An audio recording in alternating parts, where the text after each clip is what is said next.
Hello, Jen and Mike here. We are checking out Disney California Adventures Food and Wine Festival for the first time. We have been to the Disney World version, but never at Disneyland.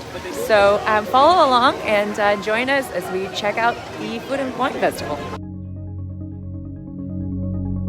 Mike and I got the, what is it called? Sip and Savor Pass. So here, I think there's 8 different coupons included. You don't have to do it all in one shot, but since we're probably not coming back within the time frame, which is March 3rd to April 25th.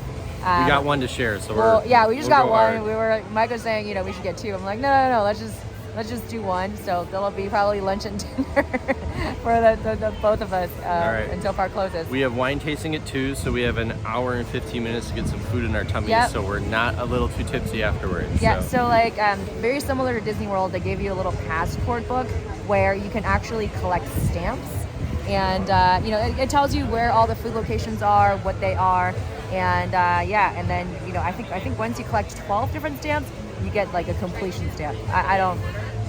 We have 8, so if we have to get the completion stamp, we'll have to get 4 more, but we'll see. We may sneak in a couple of adult beverages here and there. But yeah, so... All right, I'm hungry. Let's eat. Let's go. So the Sip and Savor Pass is $59 regularly and $54 for Magic Key holders. So we're gonna check it out. I think they're kind of sprinkled all around.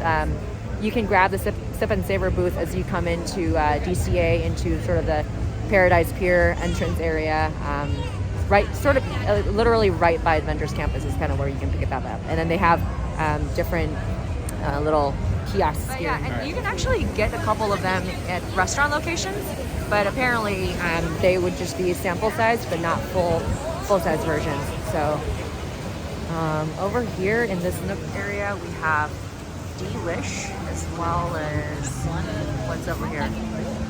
Berry Patch. I would imagine that's probably like a dessert. So I think, Mike, are we starting out with a dessert? No, I think this does both of these. Okay. All right. We'll find out. This does. Yeah. Obviously, other than just the food and the drinks that you get at this kiosk, there are different activities that you can do. There's cooking shows, demonstrations. There is beer and wine tasting seminars, and so we were able to get the wine seminar, which is at 2 p.m. They're on different days, different times, so like that one worked out for me. I actually wanted to get the mixology one, but that one was sold out so fast. So anyways, all right, on to the next thing. The beet flatbread is definitely very beety. If you like beets, which to me kind of tastes like dirt a little bit, you might like it. All right, we're gonna try to figure out what to do. What's next on our agenda? We just run into Food and Wine merch. That's really, really cute. So yeah, there's a huge line waiting for the top sirloin at Garlic Kissed. So I think we're gonna split up. I think Mike already went ahead and ordered an empanada from another booth. So I think while I'm waiting and picking up my selection, I think he's just gonna head over there to pick up the empanada. That probably makes the most sense because it seems like everybody is at Garlic Kissed and really wanted to try the top sirloin. We also got the barbecue pork belly from LA Style. We have to figure out where that is to pick that up. So this is kind of fun. Like, again, these are like little bites that you can sample. Kind of loving it. Guess who we just ran into? That's Goofy from Goofy's Kitchen. So you don't have to pay for an entire character dining experience to meet Goofy. So I'm sure he's kind of a special meet and greet for Food and Wine. So I love Goofy. He's always a hoot. Okay, Mike and I are ready for our wine seminar. I think it's a tasting and educational experience. They just moved us inside to Cafe Circle restaurants. It's supposed to be held at the Sonoma Terrace. I think it's outside. And it's kind of pouring outside, even though the weather app was saying that there wasn't going to be any rain. But luckily we're going to be able to do this inside. We'll kind of see what we can do inside and show you what the wine tasting experience looks like. Okay, doors open. So we're ready to check in. Have fun. Thank you. Super exciting. I've never been to Cathay Circle restaurant, so this is gonna be kind of a treat.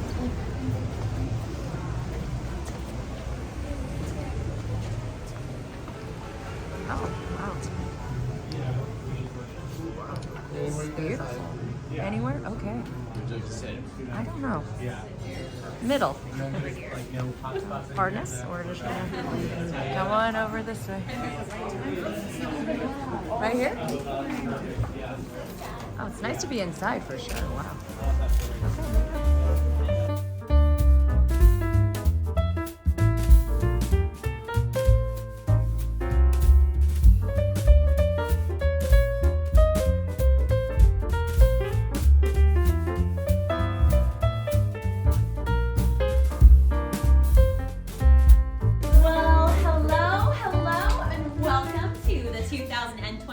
Disney California Adventure Food and Wine Festival. Oh, just heard some applause.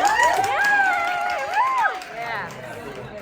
I'm a handsy talker, and I like to drink and hold my glass while I work, I guess. So. Totally. Thank you and welcome. So if it wasn't for folks like you, I don't get to do this on a lovely day. So my name is Brian Marquez. I am the head winemaker at Wiens Family Cellars. I'm the first non-Wiens winemaker in the history of Yay! Congrats!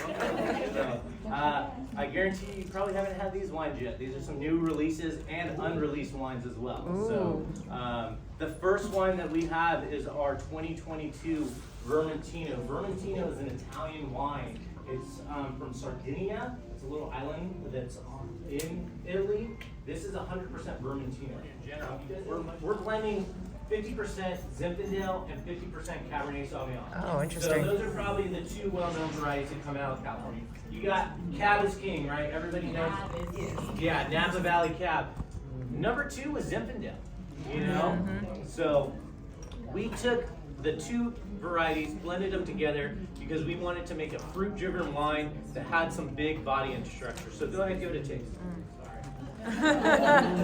This wine is our 2020 Reserve Cabernet Franc.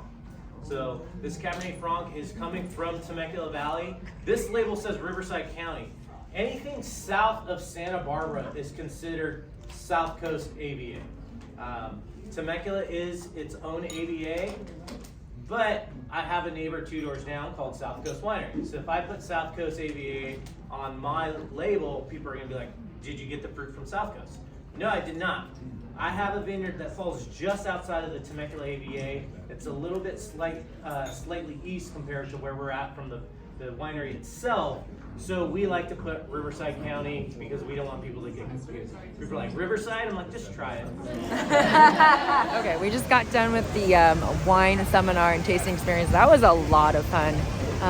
So they invited actually a wine master from the Wiens Family Winery that's local to the Southern California area. Learned a lot about how, with aging and sort of like how the different varietals of grapes, and had a wonderful time with 30 minutes or so. I thought it was really great. So I think next is we're gonna go ahead and try to hunt for more food. We have a couple more different tabs left, so that's the next thing.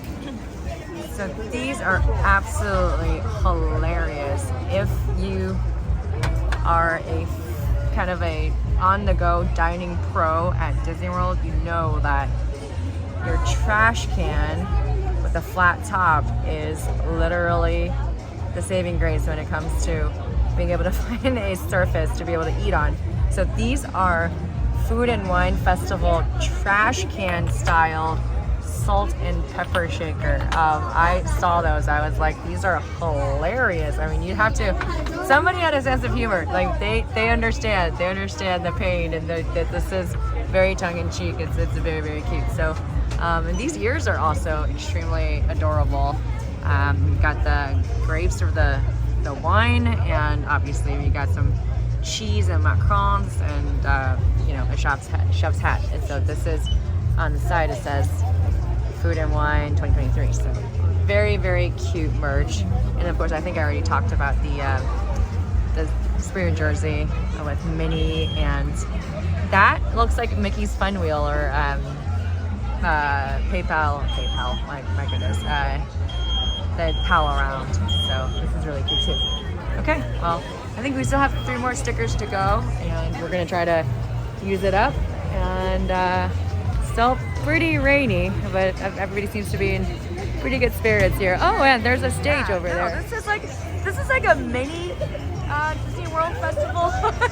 But I don't know. I think the food is actually quite good. Once we've had the rest of it, we'll talk to you about it. There's some good ones and some of the ones that we probably would pass on the next time. So let's go find our next destination here.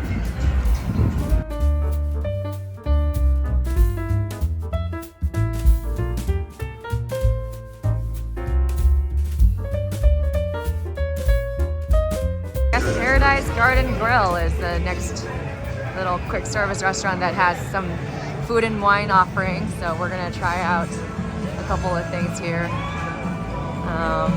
think what are we going for here? We're going for the bulgogi fried rice. So let's test that out. Okay, bulgogi fried rice actually turned into Impossible gyro fries. I think we're gonna get the Korean chicken slider later, so I figured this probably will be adds a little bit more variety. And this is a vegan, I think a plant-based option too, so we'll test it out. Okay, so we got the Korean barbecue chicken slider and a margarita flight. Don't know what those numbers are, but I'm pretty sure we can let you know later. This looks delicious. Ooh. That looks like. That's a Snickers. It looks like something else, but I've been told I've been told it's Snickers. Can't wait. This is the resistance. Okay, Mike and I just got out of Soarin Over California as the food and wine special. I'm pretty sure every year they bring back Soarin Over California, which is the original ride before Soarin' or Soarin' Over the World took over in both Disneyland and Disney World. I don't know. I personally just think that Soarin' Over California is just that much more natural. Not only you get that whole flying sensation, they actually pump sense of smell or fragrance. And when you move through the orange groves, you smell the oranges, which is just amazing. The pine tree smell oranges and that ocean air smell, they just pump it up. So it really hits all your senses. And plus it's not so, I want to say artificial as the one is Soarin' Over the World, which I feel like it's way too overproduced and kind of CG. So in my opinion, Soarin' Over California is like awesome and better. But again, it's been replaced on a more permanent basis, but every year during Food and Wine Festival it comes back. So if you catch it, if you happen to come to Disneyland during that time, make sure you catch Soarin' Over California. And we're back. We realized that we actually never talked about the food and wine. So we have a little bit of break on a road trip back to the Bay Area. So we're gonna sit down and talk about it.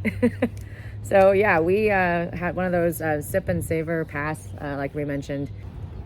This is what it looks like. It has a lanyard. It has tabs on it. It has like perforated tabs. So it comes with 8 tabs. But yeah, like so if you're tried 8 things. If you're gonna go, make sure you don't tear it off until they tell you to do so. Yes, they reprimanded several people while we were there about tearing it off before they were told to tear off. And to be fair, they tell you when you pick up the card about 8 times. Starting off towards the bottom of the list for me, probably my least favorite one that I had was the roast beet and goat cheese, and I wanted to like it. I really like beets, I like goat cheese, I like arugula, I like flatbread. It wasn't very good. The flatbread was overcooked and like really kind of hard and dry. The beets were not very beety, and the goat cheese was super mild, didn't have like really any flavor to it. So total pass for me. That was at the Golden Dreams, and I would agree with Mike that is at the bottom of my list as well. I'm not really a fan of beets to begin with, and to me, if Mike mentioned that it's not even very beety, so if you're gonna go beet, you might as well go full dirt. And I didn't get the full dirt, and I get kind of a med blend thing, and the flatbread was not very well done, so that's a hard pass for me as well. Okay, so my next least favorite to me was we had a Impossible Burger Euro style fries. Impossible Gyro fries, yeah. Yes, the Impossible Euro fries, which was back at Paradise Garden Grill. Yeah, Paradise Garden Grill, and it was okay. It was waffle fries with stuff on top, and it tasted fine. It tasted like waffle fries with stuff on top. You can't go wrong with waffle fries, but it's really not something that I would want to waste one of my sip and savor tickets on. It's just kind of like a very generic waffle fry kind of, what is it, smothered waffle fry variant. Yeah, to me, I mean, if you're at Food and Wine, you might as well check out something that's more unique. I don't know. I made the last minute decision to swap out a bulgogi fried rice with the Impossible Gyro fries, which I think I'm kind of curious what the bulgogi fried rice currently was, regretting so if I would go back. But so yeah, same thing with Mike. That's probably my 7th ranked food item. Again, waffle fries, you can get that anywhere. Your grocery, your friendly neighborhood grocery aisle in the frozen food store, and slabber some Impossible burger meat on top of it. That's basically what you get. So nothing special. Wasn't bad, but meh, basically. So for me then, the next one came from Pepper Caliente, and it's kind of Disney's fault on this one. It was a chili empanada, so it was a chili, like a cheese filling with like chilies in it, empanada. It was really well done, well cooked, just not enough heat for me. I mean, caliente means heat. Yeah, so. and this is throughout Disney food. If they say hot and spicy, it's not. If you're really on the flip side, it's a very kid-friendly heat level for sure. If you're sensitive to heat, then yes, when Disney says it's spicy, it'll be spicy. But for me, it just wasn't enough. It was tasty, but just not. Again, just not what I was. I mean, the empanada itself is pretty well. Oh yeah, the empanada was good. Yeah. The cheese was good. The chilies were good. It was just not spicy enough. Not spicy enough for me. Yeah, so. I would agree. So far, we're pretty much on par with each other as far as our least favorites. The next one for me came from Delish. So this is number 5. So Delish, their Cubano slider. And this is good. Like, if you like Cubano sandwiches. And that was the first one that we had. Yeah, that was actually the very first one item. And if you like Cubano sandwiches, it's great. It's a good, decent, like lots of ham, tons of ham on it. It was like ham, pickle, and then bun. So like big chunk of ham. So it was really good. But you can get a good, maybe you can, but you can usually get a good Cubano slider. Probably better, in my opinion. Better from other places. So it's like if they had those there, I wouldn't mind getting one, but it was just not my top 4. So. Yeah, I mean, for me, I think I was pretty hungry anyway, so when I had it, it was pretty good. Oh no, it's good. It was good. It was good, yeah. But it's ham. It's a big wad of ham. Yeah, so actually, I think I'm going to. It's very hammy. I'm going to change that to my 4 because I think I know what I would put in 5 is I would put the LA style barbecue. This is where I think we're different. This is where we're going to differ. Yeah. So 5, I would actually put the barbecue. So we'll kind of like debate. I think we're swapping there a little bit. But actually, I would have the Cubano again. The pork belly, I'm fine with what it was. It was okay. So LA style had this glazed barbecue pork belly. What you don't know is that you only get 2 little chunks of pork belly, and then a paired with gigantic thing of really vanilla, bland, generic mac salad. Yeah, your friendly neighborhood grocery store mac salad. And so, even the pork belly, I like a pork belly that's been charred and like barbecued a little bit. This was like, it was cooked really well, but then it was just slathered in like a barbecue sauce, almost like it's a sweet sauce, like I guess. A curry. Yeah, it was basically like, instead of actually barbecuing it, they just put it into like a bunch of barbecue sauce, and it was good. It was just not what I'm looking for out of pork belly. I like my pork belly to have a little char on it when it says barbecued. But to be fair, in the passport book, they do tell you it's glazed barbecue pork belly with furikake togorashi mac salad. But the mac salad is in very fine print. You get the pork belly mac salad.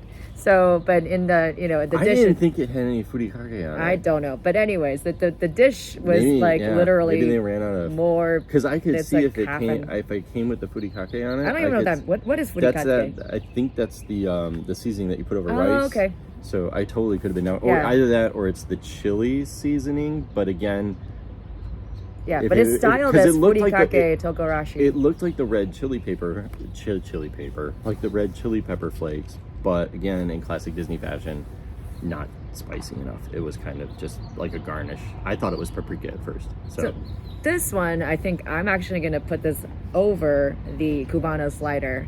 I thought the pork belly was actually perfectly cooked. So it was, they had the little bit of the fatty part and the lean part, and in combination, it was actually really well done. The fatty part melted in your mouth, and the leaner part was it's a nice textured and fell apart really too. But my problem was with the mac salad. But if I were to break them apart, I think Mike probably would have put the pork belly over the ham sandwich too. But in combination, I think looking at it as a whole, I think he's kind of stretched it to the bottom there. So now we're in the top three. So we're in the top three. Yep. And to be fair, one of those is kind of like in its own category, but we'll get to that. Yeah. So the next one that was my favorite was the top sirloin from the Garlic Kissed, and that's kind of because the mashed potatoes were just so garlicky. So whoever did that must have been from Gilroy.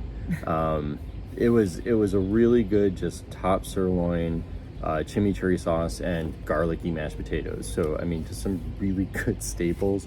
And again, it's not, you probably have had this before somewhere just as good, but again, for being in a theme park, just like a really, really solid top sirloin taste. The potatoes were good. Usually Jin is kind of like I'm gonna try a taste of this and then okay, I'm good. She went back for seconds and thirds, and we ended up having to like fight over the last couple little bites. So that was definitely in my top two savory dishes. For me though, I think I'm actually putting this one on top of another dish. So my number 3 is actually the Korean fried chicken slider from Hollywood Lounge. Again, the chicken was perfectly cooked, crunchy on the outside, very tender on the inside. Got a nice little heat to it, unlike the empanada. This one actually does have a kick to it, which I really enjoyed. Buns were, it's regular slider buns, nicely warmed up, so the flavoring was nice. So that one was good. I'm putting the garlic the grilled top sirloin. I can't really argue with that. I can't over really, that. Okay, yeah, and to be fair, I mean, this is from the booth that's called Garlic Kissed. So you go in there expecting to be overwhelmed and by garlic, and this one has the mashed potato was a garlic Gruyere smashed potato. So it was good. It's very like cheesy. It's got that nice chimichurri sauce over it. So the beef was perfectly cooked. And for, I don't know, especially if you're getting it from the sip and savor pricing, I think that's probably you get the most out of your money with that one, in my opinion. Yes, that was probably, I felt the most cost effective yes. item. So yeah, that one, I think those two are kind of like my second and third. The Korean spicy chicken sandwich, that was definitely my favorite. But it was very close. I would eat both of those all day at a Disney park.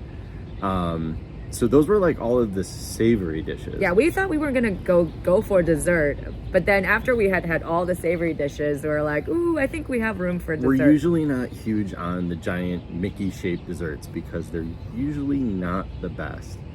However, at Food and Wine, they had a gigantic macaron. It's a Mickey Mouse shaped macaron made with Snickers. And it tastes like a Snickers bar. And Snickers is one of the few candy bars that I absolutely love.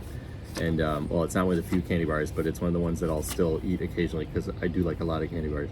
But no, it was amazing. It wasn't too sweet, tasted like a Snickers bar. It had just tasted like a Snickers, but a little bit toned down on the caramel. But oh man, and we split it and it was just enough for both of us, I think, at the end of the day with all the other stuff we had. So yeah, that's kind of like its own category, honorable mention, definitely. So the 3 that I would definitely get the Mickey Macaron Snickers. Yeah. I would get the You gotta get top the sirloin. Yep, and the fried chicken slider. And the fried chicken slider. Those are the three I would go back for. Yeah. There was other stuff in there that was good. I'd eat it, but if I had to go back and get seconds, those are the. Well, I'd only eat one of the Mickey Snickers. It was. I mean, it's a right type of sweet, but it's still like we're not. I can only do one. Yeah, we're not dessert people. I can't do desserts like I used to, but like I would go back for that chicken sandwich and the top sirloin. So those are the two that were my favorite. Yeah, I think Food and Wine, and it's a good time to like check out different dishes without having to commit to a full-blown dinner. And so we thought we had a lot of fun. So all of the Food and Wine stuff is like, except for the drinks, not the drinks, but all the food, they're about $9. Yep. I think if you buy them individually. Non-alcoholic drinks you can use one of the taps for, yeah. But the drinks are usually less than $9, so you may not want to spend one of your tickets on that. But overall, I think I mean, if you get all top sirloin, so 8 of them at $9 is $72. This costs what, $59? $59 for regular, $54 for a magic key holders. If you're a magic key holder. So totally worth it, even if you're going with 2 people like we did. You get one of these, you split it. And you want to try different things. Yeah, and you can try a bunch of different things if you don't mind sharing with that person. Well, I think that's kind of a wrap for our Food and Wine Festival mini review, little tour. We got to try some different foods. We got to see Soarin Over California, smell the oranges and the pine trees and all that stuff. So yeah, that's it for now. Really appreciate you guys following along for our Food and Wine Festival tour. If you like this content, please hit that like button, subscribe to our channel to help us grow our community. And with that said, we will see you soon.